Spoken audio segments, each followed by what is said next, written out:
Estamos hablando de innovación, de territorio, de tiempo, de cambios. Pero ¿realmente esto lo estamos comunicando o nos lo estamos quedando nosotros? ¿Qué ha cambiado la manera de comunicar en los últimos años? Bueno. ¿Me escucháis? No. ¿Ahora? Hola, ahora sí. Vale. Bueno, lo primero quería dar las gracias a Gakuk. La verdad es que cuando Roberto me lo propuso y me dijo con quién iba a compartir mesa, dije, pero si yo aquí soy una recién llegada, no sé qué voy a aportar. Y de hecho, bueno, ayer la verdad es que pude disfrutar de vuestra primera jornada y me quedé muy sorprendida de ciertas cosas. Me quedé muy sorprendida del concepto revolucionario que tenéis, que ahora desde la comunicación estamos intentando impulsar y que el sector sea consciente de la necesidad de contar historias, de la necesidad de poner el protagonismo en las familias, de la necesidad de ser diversos dentro de una asociación, del concepto de asociacionismo que tenéis, que es muy fuerte y que estáis convencidos y lo tenéis intrínseco de que es la única manera en que se solucionan las cosas. Y también me quedé muy sorprendida y me quiero sumar al hashtag de enamorados de Clemente, porque yo he de decir que conocí... No está Rocío hoy, ¿no? Te voy a contar por qué, porque en 2017 se celebró la primera edición de Meet Attraction. Yo en ese momento trabajaba en una agencia de comunicación, en esa que fue donde conocí a José Antonio y a Juan Luis, llevábamos la comunicación de sus stands dentro de Meet Attraction. Yo era mi primer trabajo, era casi mi primer proyecto y claro, yo llegaba allí y Clemente estaba ahí con el jamón, cortando jamón, yo corría de arriba para abajo, de abajo para arriba, gestionando entrevistas, iba con el móvil y cada vez me decía, dice, chiquilla, pero ¿quieres un poco de jamón? Y yo, bueno, Clemente, gracias, tal, y él seguía ahí con su jamón. Y otra vez, chiquilla, pero come un poco de jamón, si al final es que si no lo pruebas no vas a saber transmitirlo. Y yo decía, bueno, y al final, bueno, estuvimos 3 días, nos pusimos de jamón hasta aquí, aprendí un montón y es lo que le decía, digo, cómo se nota cuando a alguien le gusta lo que hace y cuando alguien, no sé, está entregado con lo que hace, que luego se transmite y bueno, para mí lo primero eso, muchas gracias. Y voy a hablar un poco desde la experiencia de un poco de la comunicación agroalimentaria. Son muchos conceptos los que se pueden tocar, son muchas perspectivas, son muchas formas en las que se puede analizar cómo ha cambiado la comunicación dentro del sector.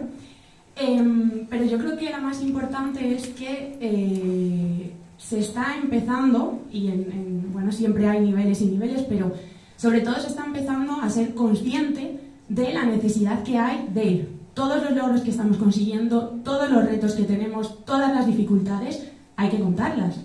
¿De qué me sirve de quedarme para mí las cosas, de quedarme para mí los datos, de quedarme para mí las cifras, incluso de quedarme para mí las cosas malas, lo que están haciendo en mi contra, los que están utilizando etiquetas que no son? Entonces, ¿de qué me sirve esto? Luego nos quejamos, y es un debate que tengo mucho con los profesionales del sector, que es que nadie hace nada, que nos cuesta mucho llegar a las cosas, que es que el consumidor no entiende. Entonces, yo creo que sí que se está dando un paso hacia adelante a la hora de empezar a ser un poco consciente de que hay que comunicar, de que la gente tiene que conocer los problemas que tenemos, tiene que conocer, por supuesto, todo lo bueno que hacemos, pero tiene que conocer lo que nos cuesta hacerlo, cómo nos cuesta hacerlo, dónde nos cuesta hacerlo. José Antonio acaba de dar una clase magistral sobre qué significa marca de calidad. Entonces, todo eso, aunque desde hace 10 años a esta parte se está trabajando en ello, pero tenemos que dar un paso más y democratizarlo y aportando, por supuesto, datos científicos, pero datos científicos transformándolos para que para que los consumidores lo entiendan. Una cosa muy buena que tiene el sector del jamón a nivel consumidor, que no pasa en otros sectores, es que, por supuesto, hay detractores en todos los lados, pero según los últimos datos de consumo y de percepción de los productos y demás, el jamón es, si no el único, de los pocos productos cárnicos que la gente no critica. Que la gente, que no critica, entiéndeme, los movimientos veganos, vegetarianos están ahí, pero casualmente se hacen virales cada 2x3 personas que han decidido volver a comer carne, empiezan por el jamón o que dicen, bueno, yo soy vegano pero el jamón no me lo quito. Y eso es un plus con el que jugáis, que yo, que toco toda la industria cárnica, no ocurre y no es... O sea, es un plus que tenéis que no tenéis que luchar contra eso. Entonces, dado que la sociedad, desde hace 10 años y gracias a labores que se han hecho de promoción, tanto en marcas de calidad como en interprofesionales y demás, lo están consiguiendo y han conseguido que el jamón, por lo menos, no se vea mal, pues ahora hay que dar como un paso más allá y empezar a contar historias. Y todo el mundo, y bueno, igual me estoy adelantando, pero todo el mundo tenemos un móvil. Todo el mundo en nuestro día a día utilizamos el móvil. No sé si seréis usuarios de TikTok, pero utilizáis Instagram, leéis las noticias del Mundo y el ABC, veis las notas de prensa, demás. Entonces, ¿por qué no empezar a ser prescriptores de lo que hacéis? Mira, yo tengo una tienda de jamón, esto que ha contado José Antonio de que hay una persona que pone en un mismo plato jabugo y los pedroches, pues ¿por qué no mostrárselo al mundo? Y qué mejor que vosotros, que son los que sabéis de esto. Entonces, bueno, eso es un poco así de primeras. Muchas gracias.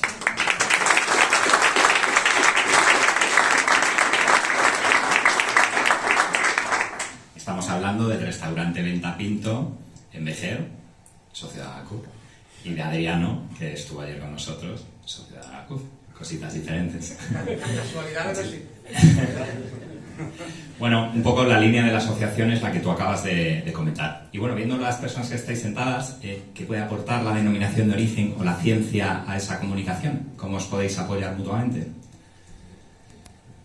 Bueno, es fundamental, o sea, uno de los cambios que está haciendo Cárnica no lo he dicho, yo llevo un año, pero Cárnica es una revista que lleva 52 años en el sector y que siempre se ha caracterizado por ser una revista muy técnica, una revista que siempre ha querido ir ligada al lado de la ciencia, y entonces para nosotros es fundamental pues eso, poder aportar datos técnicos y datos científicos y basarnos y ayudarnos de los científicos y de la gente que sabe para poder transmitir una buena información. Entonces, nuestra labor dentro del sector es coger esos datos técnicos, como yo los llamo esa maraña de datos oscuros que están en documentos de 40 y 50 y 60 páginas a un 10 de Arial que no hay quien lea ni entienda, pues nuestra labor es un poco analizarlas, siempre del lado de la ciencia y poderlas transmitir al consumidor y que el consumidor lo entienda.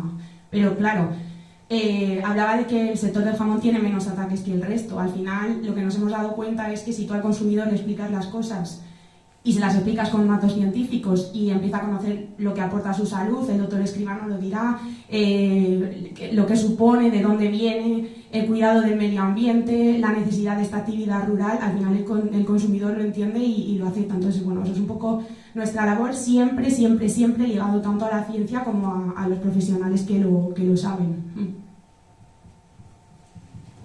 Sí, vamos a ver, yo creo que para el consumidor es importante pensar en el consumidor, es decir, qué es lo que quiere o qué beneficio espera encontrar el consumidor, en este caso de un jamón, y más de un jamón de calidad diferenciada. Todos los expertos en marketing saben que hay 3 ejes por los que se mueven los consumidores, y en esos 3 ejes, sobre todo, el más importante y el que va creciendo es el tema de la satisfacción, del concepto hedónico, de que el producto tenga un sabor y un aroma pronunciado, es decir, ese es el más importante. Claro, en el jamón tenemos la suerte de tener un sabor universal, el sabor umami, y un aroma único, que no existe en ningún otro producto ni en ningún otro, ni en ningún otro alimento. Entonces, eso lo podemos acompañar con una percepción de que el producto es saludable, con lo cual ya es un binomio que se retroalimenta. Pero claro, si el hacerlo saludable, por ejemplo, reduciendo la sal o cambiando la composición de la grasa o haciendo algo, perjudicamos el placer, no funciona. Eso ya se sabe desde hace tiempo. Por ejemplo, cuando salieron los productos aligerados, light, que tenían menos grasa, pues eso no basta. Es decir, lo fundamental, y más en un producto de este tipo, es el placer. Y lo mismo ocurre con la tendencia de nuevos formatos rápidos para consumir, como son, por ejemplo, los loncheados. En el momento que el consumidor ve que aquello no recupera el aroma respecto a lo que tiene que tener el producto, pues realmente el producto no tiene éxito. Es decir, yo creo que es importante que el consumidor veamos que está bien posicionado en estos tres ejes por donde se mueven. Además, por ahí, si os fijáis, por ahí se mueven los lanzamientos, apelaciones a la salud, apelaciones al placer, a que se consume en este tipo de condiciones. Pero claro, eso es el consumidor hasta ahora, y en el futuro, ¿qué es lo que pasa con el consumidor? ¿Qué pasará? No lo sabemos. Se habla ya de una nueva dimensión del consumidor posmoderno. Entonces, hay algunos estudios ya prospectivos que indican que pide dos cosas. Una, conocer más. Es decir, no me dé más datos, deme más información. Es decir, deme el dato y el relato. Interprétemelo. Necesitamos prescriptores del producto. Evidentemente, sobre todo las personas que están en contacto con el público, a los cuales muchas veces el consumidor les pide consejo, sobre todo si no es un consumidor experto. Y también lo que indican los estudios prospectivos es que el consumidor busca experiencia y emociones. Y bueno, pues en este sentido, decir que el consumidor, que el jamón, al igual que ya se sabe, por ejemplo, para otros alimentos como el vino, no solo desata con su consumo una respuesta sensorial, es decir, uy, qué buen aroma tiene este, o qué bien está de sal, etc., sino que desata una respuesta emocional. Es decir, realmente está también el plano afectivo, si te genera satisfacción o rechazo, si es un producto para compartir. Entonces, en esa faceta emocional y las emociones, pues evidentemente, rápidamente es lo que determina el vínculo emocional que establecemos con ese producto, que es, digamos, el objetivo de cualquier campaña de marketing. Es decir, de alguna manera, creo que la ciencia y el conocimiento nos puede ayudar a posicionar bien el jamón en los tres ejes clásicos.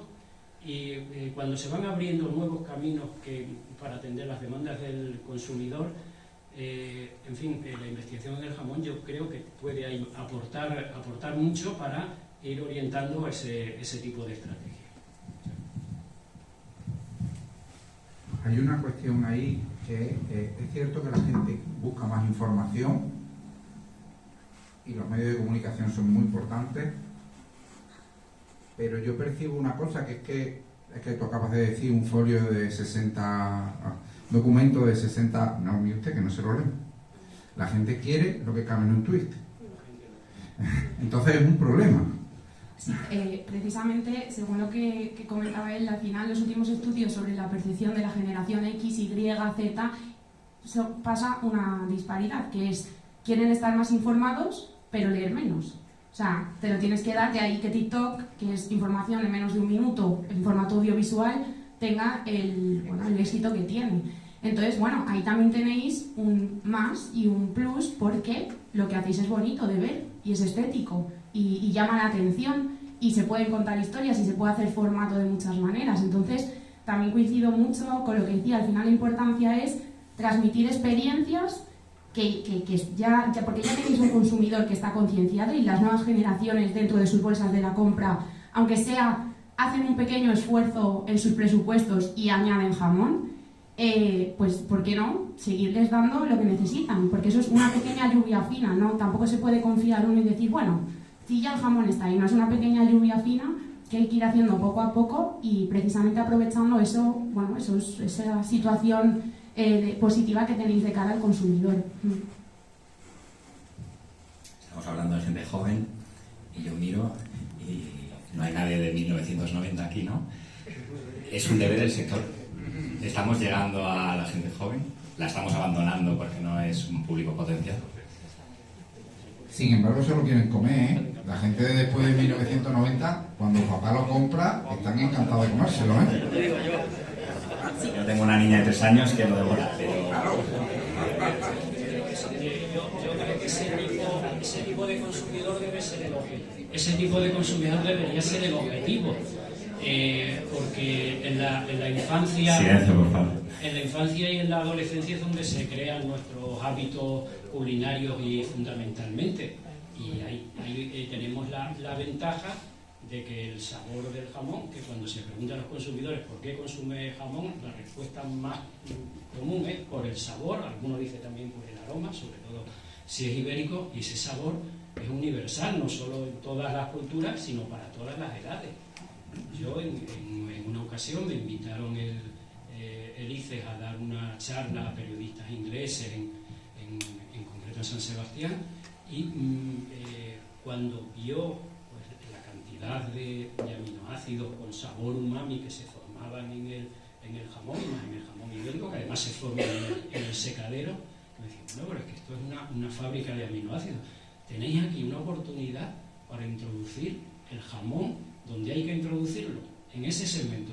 Entonces yo creo que todo eso que se hace, que a veces pues hasta nos sonreímos de un desayuno saludable para escolares, una merienda saludable, etcétera, no es ninguna tontería. Por lo menos a mí no me lo parece. ¿Tenéis TikTok? Esa es una pregunta que iba a hacer. Yo sí que tengo TikTok. Además lo utilizo a nivel profesional y personal. Es muy interesante lo que acabas de decir en relación a los niños y en relación a la juventud. Y es que precisamente el miércoles estuvimos en la asamblea de ANICE y pusimos ANICE, bueno, para quien no lo sepáis, es la Asociación Nacional de la Industria Cárnica, donde se reúnen una vez al año pues las principales empresas de la industria cárnica. Y la persona que estaba dando una ponencia, ya habíamos oído hablar de hecho compañeras que tienen hijos nos lo habían comentado, en los libros escolares ya se está echando la culpa a las vacas por contaminar. Eso es lo primero, o sea, ya salen en las imágenes de ciertas editoriales, salen pues eso, que el criado de animales al final es contaminante. Entonces, no es ninguna tontería ir a los consumidores escolares, no es ninguna tontería hacer una labor hacia los niños. Hace poco, de hecho, en Cárnica tenemos una sección que se llama Carne y Salud. Los viernes entrevistamos a diferentes personalidades de dentro del sector, de fuera del sector, porque parece que si nos lo dicen desde fuera nos lo creemos más. Y entrevistamos pues, a científicos, pediatras, médicos y demás. Y una de las últimas entrevistas fue a una veterinaria que se dio cuenta precisamente, era madre de 2 niños, se dio cuenta precisamente de lo que le estaban diciendo a sus hijos en el colegio, y ella, persona que trabaja día a día con el producto, que sabe la calidad, la seguridad alimentaria, el sello ambiental, dijo, ¿cómo? Esto no puede ser. Dice, no puede ser que yo en mi casa a mis hijos les esté enseñando lo que hay, dice, y ya ellos estén viendo, pues un poco educados por esto. Dice, que pensarán el resto de los 20 compañeros que tengan en clase. Entonces ella tomó la decisión de escribir 2 cuentos infantiles que se llama Amalia Espejo, si queréis, si necesitáis más información luego lo digo. 2 cuentos infantiles que explicaban precisamente de una forma natural cómo se hacen realmente tanto el proceso de consecución del producto como el criado y demás. Parece una tontería y no lo es. Al final, cuando tú de pequeño ves a tu padre leyendo, de mayor vas a leer. Cuando ves a tu padre viendo la tele o viendo el fútbol y demás, lo vas a hacer. O sea, al final somos seres humanos de imitación, somos seres que hacemos lo que tal. Si ves a tu padre comiendo jamón o te explica cómo se hacen las cosas, lo vas a hacer. Entonces, no es ninguna tontería, pues eso, apostar por el público infantil. Yo sé que, habéis tenido diferentes iniciativas respecto a eso, pero sí, cuidarlo, porque desde luego, aunque ya digo, en el sector del jamón el ataque no es tan grande, pero desde luego estamos recibiendo impactos por todos los lados. Y el tema de TikTok, planteároslo, porque no es ninguna tontería, es bastante intuitivo y demás.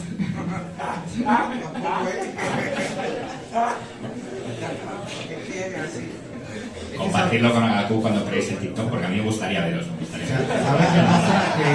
Que el mundo va demasiado rápido.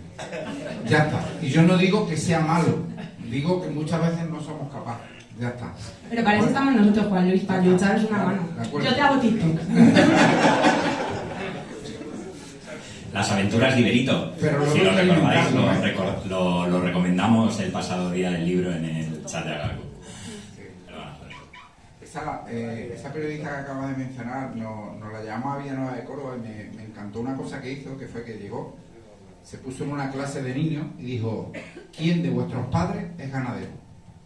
Y les daba hasta vergüenza levantarse, ¿vale? A los chavales, porque es que mi padre es ganadero. Y entonces se levantó y obligó a todo el resto a aplaudirle. Y claro, los nenes esa mañana tuvieron una visión diferente. Pues claro, decía, perdona, es que los padres de estos señores son los que luego nos dan de comer, ¿eh? Vamos a dejarnos de historia. O sea que la cantidad de... Para la edad de mi padre, yo ya tengo algunos años, entonces mi padre tiene más, ¿vale? Da igual. Pero pensarlo en los vuestros. A la edad de mis padres, tú le dices a mi padre que había vegetariano y no... Claro, en la Sierra de Córdoba, un vegetariano, no. Mi padre no entra en sus esquemas mentales que pueda existir un vegetariano.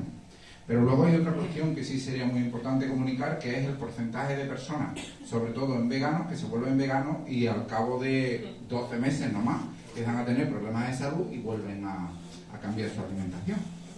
Sencillamente porque no estamos preparados para ser veganos ni vegetarianos.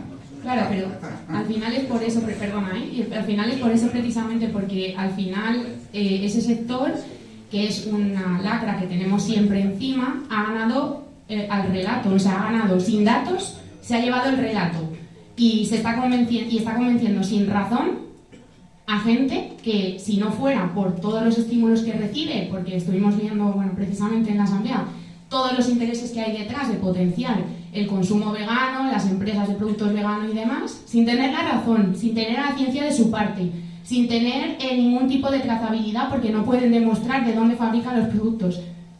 Sin embargo, se están llevando el gato al agua. ¿Por qué? Pues porque están apostando en comunicación, porque a pesar de que la sociedad va muy rápido y las herramientas digitales van muy rápido y cada día surge una red social nueva, ellos están sabiendo adaptarse.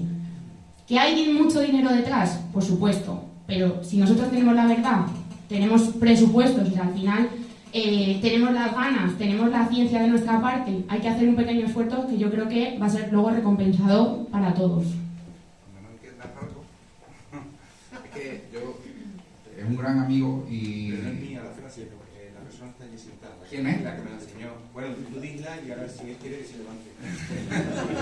Es que él me enseñó a mí una frase que era: cuando no entiendas las cosas, tú busca el rastro del dinero.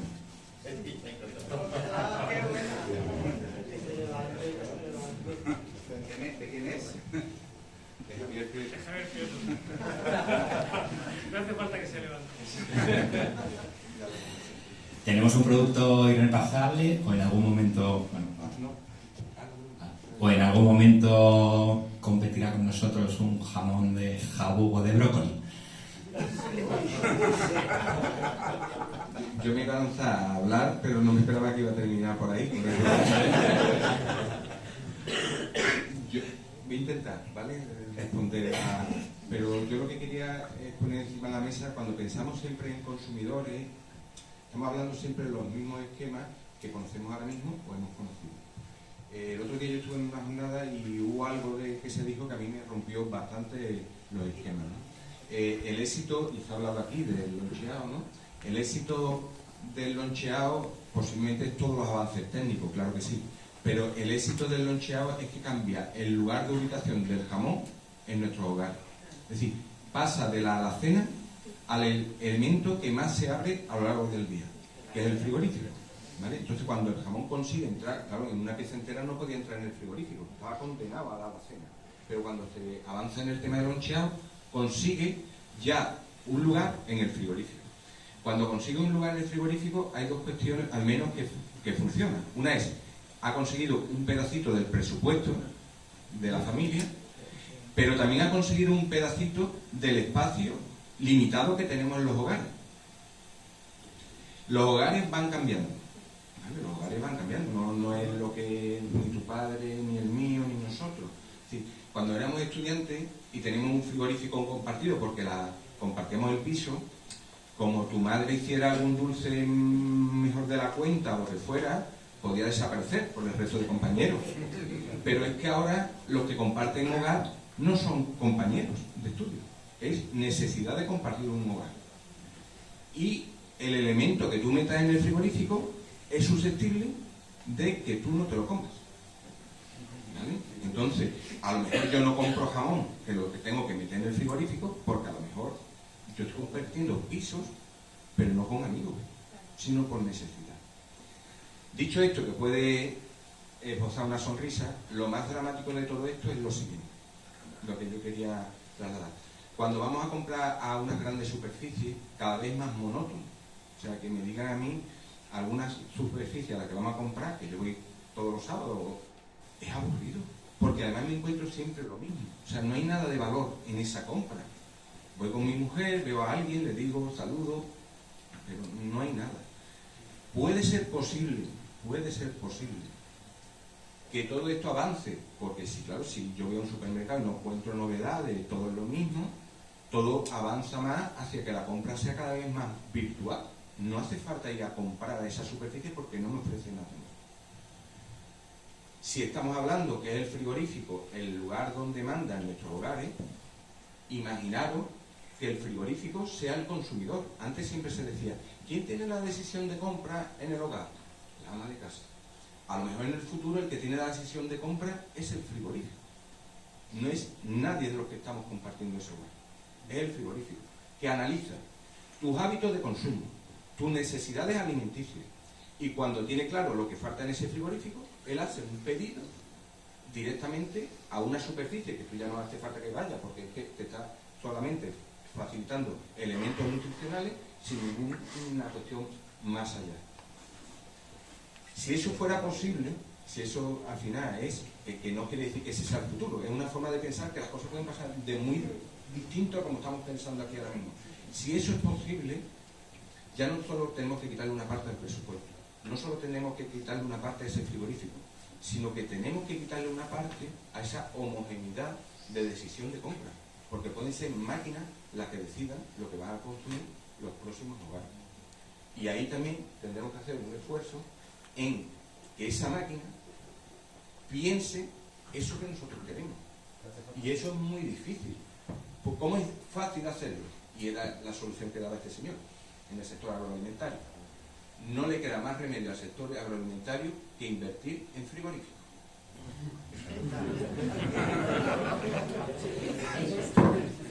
Es muy interesante también lo que comentabas de que cada vez vamos menos al supermercado porque nos parece una experiencia aburrida, y precisamente de lo que se trata y por lo que está apostando, y de verdad lo de TikTok o los reels de Instagram pareciera una tontería, pero lo que está teniendo éxito ahora mismo es que la experiencia de compra sea una experiencia, precisamente. Entonces, ¿qué pasa? Justo estabas hablando y me acuerdo que hace como un par de meses surgió una campaña que se hizo viral por TikTok precisamente, de una chica de 25, 26 años que decía, se grababa directamente con el móvil y decía: yo no voy a comprar a una carnicería o no voy a comprar a una charcutería porque no sé cómo comprar en una carnicería o una charcutería, y porque cuando le pregunto al carnicero, el carnicero me pregunta, ¿pero qué quieres? ¿Qué parte de la carne? ¿Qué parte del jamón? Pero paleta, cura, no sé, entonces no quiero sentirme imbécil y no voy a una carnicería ni voy a una charcutería.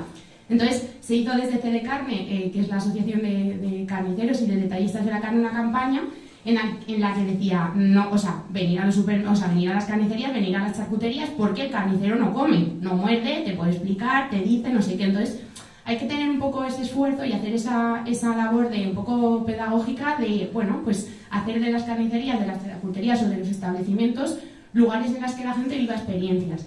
¿Y cómo se enteran los consumidores de que tú vas a ir ahí y es una experiencia? Pues a través de las redes sociales, a través de los medios de comunicación, a través de la tele, bueno, dependiendo un poco las generaciones. Entonces, por eso es una labor importante, que no sé si tendremos que acabar invirtiendo en frigoríficos, pero que al final es toda una experiencia. Roberto, no se me ha olvidado lo del brócoli.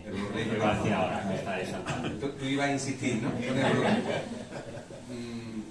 Cuanto el producto nuestro sea más tradicional, más difícil es que el brócoli aparezca.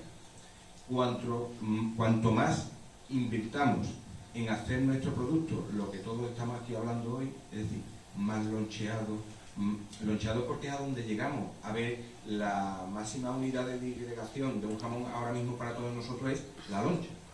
Pero eso no quiere decir que ahí se acabe. O sea, podemos seguir digregando esa loncha y se va a seguir digregando. Es decir, a lo mejor algún día, a mí me gusta hablar así, y además el espacio donde yo hablo así es Agacú.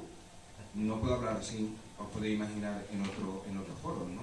Entonces, algún día lo mismo tenemos 3 tubitos de ensayos donde haya el contenido de proteína, el contenido de lípidos y de hidratos de esa loncha. La hemos digregado. Y a lo mejor hay otro para el tema hedónico, es decir, para darnos placer. O sea, que tomemos proteína como cualquier otro tubo de ensayo, pero nos tomamos el último, que es el hedónico, y ya nos venimos arriba. Pues cuanto más trabajemos en hacer todo eso, más estamos facilitando la entrada del brócoli. No quiere decir que no hay que hacer eso. Lo que quiero decir es que no hay que abandonar la base tradicional que tenemos, porque cuanto más nos desprendamos de esa base tradicional, más fácil va a ser que nos introduzcan otro producto, que en este caso es el brócoli, que no te gustará a ti mucho cuando lo has puesto de ejemplo. Pero hay una cuestión en lo que ha dicho José Antonio, que es la digregación. Yo no me gusta llamarlo digregación, pero sí me gusta reducción de la unidad de compra. O sea, Clemente me dice a mí en su tienda que el jamón tiene que ir cortado a 150 gramos. Que déjate de historia, porque así se juntan el grosor, no hay lonchas que no están en contacto con el plástico. Bueno, me da unas explicaciones y yo se las acepto y son muy buenas, ¿vale? Sin embargo, recientemente, hace 2 meses, una empresa más o menos, bueno, con presencia en el sector, se plantea hacer loncheados de 40 gramos. ¿Por qué? Porque está reduciendo la unidad de compra. ¿Y eso a raíz de qué viene? Eso viene a raíz de que él tiene un supermercado en Bruselas, que el 80% de sus consumidores, de sus clientes, son familias monoparentales, personas que viven solos y que lo que quieren son 40 gramos, que yo quiero desayunar un día jamón, y 40 gramos, yo esta mañana me he metido entre pecho y espalda más de 40 gramos, pero es la realidad, ¿vale? Es lo que hay. Pues ellos, ¿qué han hecho? Bajar la unidad de compra. ¿Para qué? Para que no te tengas que desprender de mucho dinero. Te estás cogiendo un sobre de loncheado de jamón de bellota 100% ibérico de Ópera Pedroche por 5 euros. ¿Vale? Ellos lo están vendiendo bien, pero ¿qué están haciendo? Disgregar. ¿Qué están haciendo? Reducir. Nosotros, bueno, en mi sector, cuando yo entré en 2003, nos tiramos toda una tarde discutiendo si hacíamos loncheado o no, ¿vale? Y decidimos que sí. Bueno, decidimos que sí, no podíamos haber decidido que no. ¿Por qué? Porque entonces no vendían loncheado. Entonces lo único que vendían era jamones. Y pensaban, no, pero es que hay quien dice que vamos a vender loncheado. En el año pasado se hicieron 246.110 paquetes de loncheado en la de hoy. Que es mucho, ¿eh? O sea, era inviable, pero la gente ya no quiere comprar un jamón. ¿Por qué? Porque para él un jamón en la alacena, además de estar en la alacena, es un problema. Y hay una cosa que nos has dicho. ¿Cuántas veces abrimos el frigorífico?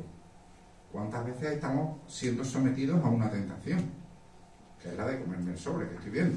O sea, ¿cuántas veces soy capaz de abrir el frigorífico, ver el sobre y decir, bueno, pero lo voy a dejar para luego, ¿vale?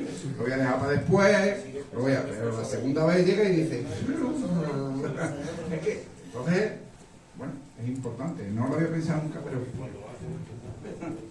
No sé si se ha acabado ya con lo del sucedáneo de jamón vegetal de brócoli o no. Espero tu aportación. Vamos a ver, yo evidentemente lo veo muy lejano. De hecho, ya hay jamones de imitación a partir de, no del pernil, sino hay algunos prototipos. Claro, para obtener un producto que tenga la calidad sensorial, habría que incorporar la grasa de la manera que está en el jamón, habría que incorporar pues pigmentos hemínicos, habría que incorporar pues con aminoácidos, habría que incorporar compuestos volátiles, una cantidad de colorantes, sal, es decir, conservantes, etcétera y tal. Al final, ¿qué tendríamos? Pues no está todavía muy definido el término ultraprocesado, que suena mal y que realmente está ahora en el punto de mira de todo el mundo. Al final sería un alimento ultraprocesado. Entonces, aparte de que caería posiblemente en esa categoría, para que su valor nutritivo fuese equivalente al de un jamón, pues claro, tendría que añadirse vitamina B sub 12, hierro, etcétera y tal, más y más y más y más. Eso, comparativamente con el jamón, ¿qué huella hídrica y qué huella de carbono tendría? ¿Qué efectos tiene? Que eso ya sí se empieza a conocer con productos de imitación que imitan la carne, pues por ejemplo el seitán, etcétera. Es decir, que te desencadena. Hemos evolucionado como omnívoros. Entonces, el consumo exclusivo de productos vegetales desencadena una serie de cambios, en primer lugar de secreción de insulina, etcétera, problemas de saciedad que no te satisface, problemas de mayor estrés oxidativo, problemas es decir, múltiples problemas que se generan por el consumo de esos productos. Entonces yo creo que hay muchos argumentos para, de alguna manera, defenderse de todo eso. Pero si por eso, con esos argumentos no fuera bastante, ahora que se está hablando, si el dato no fuese importante, quizás sea más importante el relato. Hay un caso científicamente demostrado de un animal que consumía carne, carnívoro, que se ha vuelto vegetariano. Es decir, de hecho, tiene colmillos, etcétera, como un carnívoro, ha evolucionado como un carnívoro. Ese animal, bueno, pues además está perfectamente caracterizado, sufrió una mutación, entonces el receptor del sabor umami no lo sintetiza, entonces rechaza el sabor de la carne. ¿Sabéis cuál es el animal? El oso panda. Es decir, un animal que es la imagen icónica de los animales en extinción. Creo que tiene un 95% de fallo reproductivo. Deben quedar en el mundo unos miles de ejemplares. Es decir, esa imagen, que es una imagen muy bonita, pero ese caso es lo que está acreditado científicamente que lleva a rechazar el consumo de carne. Muchas gracias, porque es un relato que podemos utilizar todos en nuestro día a día. Yo me quedo un poco más tranquilo porque todos coincidís en que el jamón es irreemplazable, pero bueno, veremos en nuestro congreso 2035 si estamos hablando de jamón como lo conocemos a día de hoy. También habéis hablado mucho, y volviendo a la primera diapositiva de todo, de cómo está entrando ahora mismo en el sector del jamón estas grandes corporaciones. ¿Cómo podemos proteger la industria tradicional o ese sector más tradicional y qué aporta realmente al sector? Esa pregunta posiblemente, si yo supiera hacerla, yo no sé la respuesta a eso. ¿Cómo estáis haciendo desde las instituciones para proteger al sector tradicional? Que es difícil, es muy difícil porque además el sector tradicional es una realidad a ver, aquí a mi derecha tengo mucha gente que tiene negocios propios, muchas. Unos son simplemente de corte, otros son charcutería, no sé qué, pero no sé si hay alguien que mantenga un negocio que todos los años reiterativamente pierda dinero. Es difícil, ¿verdad? No puede ser. O sea, todo es nuestra forma de ganarnos la vida.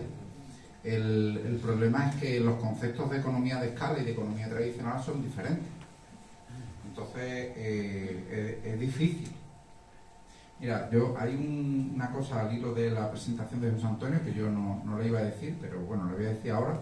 En el sector en la denominación de origen Los Pedroches, en el año 2014 había 15 inscritos. Ahora hay 21. Pero hay una gran diferencia. O sea, los 15 inscritos sacrificaban cerdos. Todos. Unos más, otros menos, unos más grandes, otros más pequeños, pero todos sacrificaban. Yo ya tengo un porcentaje importante de inscritos elaboradores que no sacrifican cerdo, porque no tienen capacidad económica para hacerlo. Lo que hacen es comprar producto a media curación y luego venderlo con su marca. Pero no lo hacen desde el inicio porque no son capaces de aguantar los 4 años que tiene el jamón. Entonces, bueno, es que esto está cambiando, ya está. Entonces, es que es una realidad. A ti te llega una gran corporación y dice, yo quiero tener jamones de denominación de origen Los Pedroches y estoy dispuesto a este porcentaje pequeño, porque es un porcentaje pequeño, pagarle un sobreprecio, y yo puedo asegurar que mis ganaderos todos se lo venden. O sea, si yo te pago más, mis ganaderos todos le van a vender, y entonces se va a acabar convirtiendo en uno. Y es que es una realidad, porque además muchos de vosotros podéis ser clientes de grandes corporaciones y no saberlo, ¿vale? Porque muchas grandes corporaciones manejan 70 marcas y tú no sabes que son suyas. Entonces, tú estás comprando, no, yo es que no compro el jamón de este, pero estoy comprando el otro, y es el mismo. Y eso no es ni bueno ni malo, es que es la realidad de nuestra sociedad, ¿vale? Porque además, como todos estamos dispuestos, las denominaciones de origen estamos muy bien, pero a la hora de la verdad, el principal argumento de compra en España es el precio. O sea, es que esta leche vale 1 céntimo más barato. Ya, pero 1 céntimo, tío, ¿cuántos litros de leche te vendes tú al año? Ya, pero es que es más barato. Esa es una realidad. Entonces, como nosotros no podemos competir en precio, porque no podemos, pues claro, tenemos que buscar otras herramientas, pero la realidad es esa, ¿eh? El jamón mayoritario en España es el más económico. Y luego, si queréis, hablamos de cuál sería nuestro sueño. Nuestro sueño sería desayunar todas las mañanas con jamón de bellota 100% ibérico, amparado por una denominación de origen. Maravilloso. Pero a la hora de la verdad, el que compra es el más barato. O lo que sea.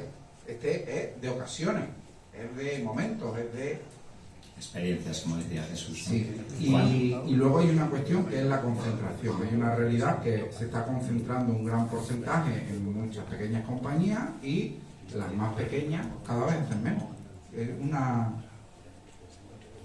¿Cuánto debería costar un jamón de bellota 100% ibérico amparado por una denominación de origen? Ahí ya la cuido, vale. Ajá. Por gramo, ¿no? Por gramo. A 100 gramos, a 100 gramos. Pues lo que tú estás diciendo, hay herramientas económicas para calcularlo. No quiere decir que ese precio sea el que tenga que salir al mercado, pero hay herramientas económicas, sociológicas, medioambientales, o sea, se podría valorar eso. Y sin embargo, o no aparecen los recursos económicos para invertir en ese proyecto, o no tenemos interés en invertir en ese proyecto, ni tan siquiera en ese proyecto. Y ojalá algún día alguien pudiera cometer eso para saber el principal valor que no está incluido en el precio del jamón. Yo no sé los que están incluidos, pero hay uno que no está incluido y es el que nos lleva a donde nos está llevando. Es la amortización medioambiental, social y económica de la dehesa, del ecosistema. Estamos elaborando jamón, en el caso de las denominaciones de origen, prescindiendo de ese coste. Porque como es un coste a medio y largo plazo, pues al corto no hace falta ni valorarlo. Y es que nadie lo ha valorado. Y ahí es donde deberíamos hacer el esfuerzo. Es decir, al final, una loncha de 5 gramos vale no, tiene un coste en todo su amplio sentido, no solo un coste económico, de X. Y eso no quiere decir que sea el precio que hay que trasladar al mercado, claro que no. Pero sí nos haría reflexionar sobre qué no estamos haciendo para que el mercado satisfaga ese coste. Porque si no, esto es cuestión de tiempo. Pero que el tiempo, lo mismo que yo hablaba de 1970, cuando etcétera había, también podemos hablar cuando Lope de Vega por primera vez se refirió a los jamones de la Sierra de Aracena, que lo hizo Lope de Vega. Pero yo estoy convencido que las dehesas que vio Lope de Vega poco empieza a tener que ver con las que estamos nosotros viendo. Y en mucho menos tiempo, porque va a ser mucho más acelerado, vamos a ver menos las dehesas, o nosotros no las veremos, los que vienen detrás. Y yo creo que es porque no hay una mentalidad de dar coste a esa amortización de la dehesa, del ecosistema. Por lo menos no valor, es diferente el coste y el valor. En términos económicos voy a haceros otra pregunta. Yo llego a una tienda y hay 2 jamones. Uno con bellota 100% ibérico y otro con una amparado por la denominación de origen. Vamos a suponer que tengo un cerdo, la pata izquierda, es decir, todo el proceso ha sido exactamente igual, la pata izquierda la paro por una denominación de origen y la derecha no, ¿qué coste tiene para mí eso? El coste de que le pagas al Consejo Regulador es muy pequeño. Vamos, no sé si está en... Me refiero, posiblemente en una tienda un jamón vale 50, 60 euros más, ¿no? Y me dicen, son iguales, ¿es verdad?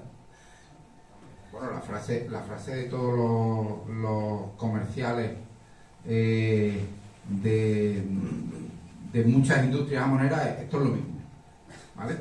Todos te dicen esto es lo mismo. Lo que pasa es que yo siempre me pregunto si tú tienes la posibilidad de colocarle una medalla a tu equipo de fútbol y lo tienes y lo puedes hacer, porque es lo mismo y lo puedes hacer, no lo haces. O sea, hay algún equipo de fútbol que diga, no, yo es que podría ganar la Champions, pero es que no la gano para que la gane otro. No ocurre. O sea, eso no ocurre. Si tú tienes la posibilidad de ponerle una medalla al jamón, tú se la acabas poniendo.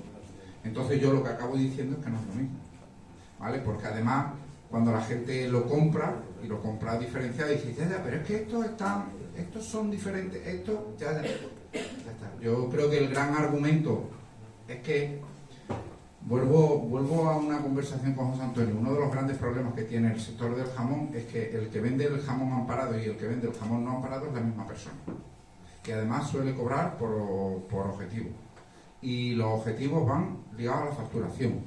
Entonces, mientras más corto sea el relato que tienes que contar, menos tiempo inviertes y más aumentas tus objetivos.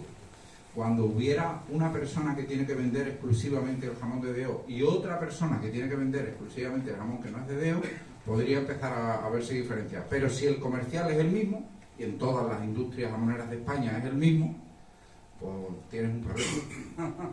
Por eso la comunicación al consumidor tiene que ser corta y constante, y tiene que cada vez tener más información y también tener capacidad de discernir y de saber por qué esto vale lo que vale y esto no vale lo que vale, ¿no?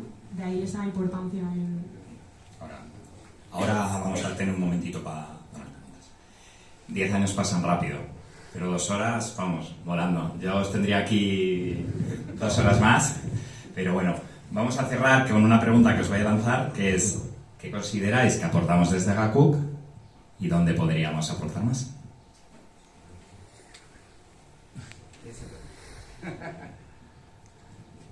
Yo tengo Cuando en cualquier ámbito solo hay uno, es porque es muy difícil.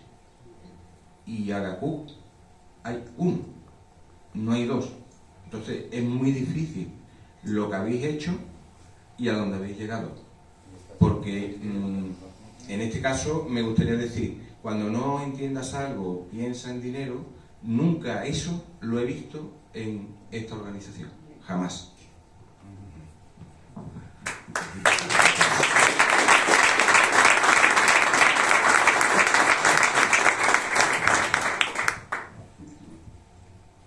Bueno, yo creo que fundamentalmente tenéis una filosofía que he comentado al principio, que le he dicho a Roberto, que es algo muy complicado, pero que tenéis esa gran suerte de que sois diversos y que cubrís además diferentes etapas dentro de un mismo sector. Entonces eso os hace más sencillo contar la historia desde las diferentes etapas, la historia completa. Que tenéis un equipo humano que le gusta lo que hace, que está concienciado con lo que hace, comprometido con lo que hace, que cree en lo que hace, y que bueno, eso, o sea, aportáis eso, y lo que falta es que todo el mundo, a nivel nacional, local y tal, se entere de lo que estáis haciendo, porque seguro, y hablábamos también esta semana del tema de las emociones, seguro que al igual que cada uno, y se ve, y yo ayer estuve un rato y ya se percibió, está enamorado de Agacuk y está enamorado de lo que hacéis, de Clemente. Seguro que si ponéis el foco, conseguís, que hablaba antes con Roberto, saber qué es lo que queréis comunicar vuestro y cómo queréis que os conozcan en el mundo, seguro que vais a acabar enamorándolo. Entonces, por mi parte, eso es lo que se aporta.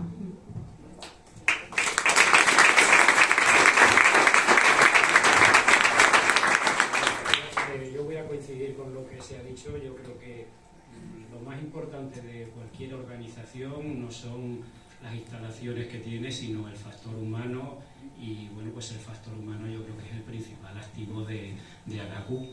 Y la segunda cosa, la posibilidad de cooperar entre personas muy distintas. Si siempre hablamos con los mismos que hacen lo mismo que nosotros, pues yo creo que nos vamos a ir muy lejos.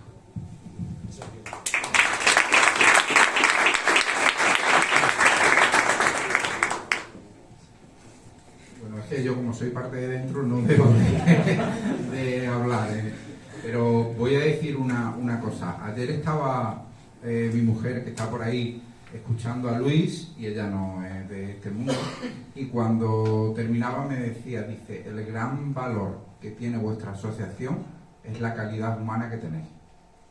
Y es que es así.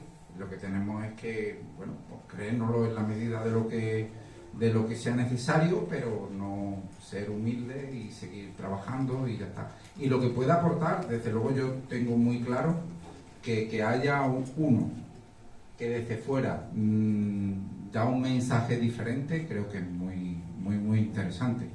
El mundo del jamón, yo tengo claro que España es el país del jamón en todos los sentidos, es el producto más emblemático que hay en nuestro país, y hace falta una visión que no sea exclusivamente económica.